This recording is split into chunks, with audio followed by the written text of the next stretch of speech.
Я Тишебаева Бермет, учусь в городе Орш, в школе гимназии. Номер 5, имя Жомарт Покумбаева.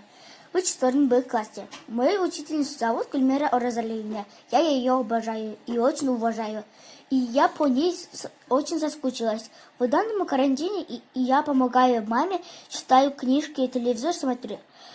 А также играю с братиком. У меня есть двое сестер, сестренка и братик. Я в семье третья. Мама с сестрой каждый день печет булочки, пироги, печенье и пиццу. Когда они заняты, я присмотрю за братиком. Мои сестры всегда мне помогают с домашними заданиями. Мы очень счастливые и дружная семья. Я люблю свою семью.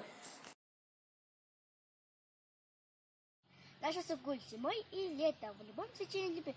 Почему, друзья, поэты его назвали голубой? Какое ценок это слово? Ведь он не только голубой, он темно-синий, березовый и желтый солнечный рабой.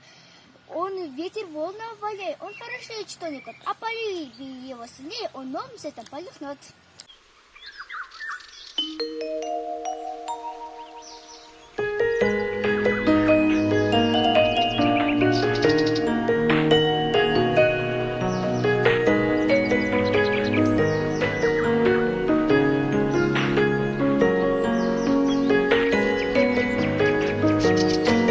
Bir oğlum var. Алар баары ынтымактуу, акылдуу кыздар.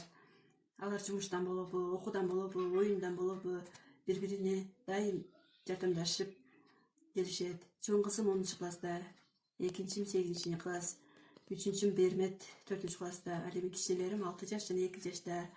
Алар бала бакчага барышчу. Азыркы кырдаалга байланыштуу баарыбыз үйдөбүз. Жана бул убакыттан пайдаланып, атасы көбүз үйдө сабак окуганга, ойногонго шарт түзүп келебиз. Негизинен баланы тарбиялоодо ата-эненин ролу өтө чоң. Айрыкча эненин балага болгон мээрими баа жеткис. Ар бир баланын жаш курагына жараша милдеттери бар. Аларга көзөмөл кылуу менен кол кабыш кылып келип жатабыз.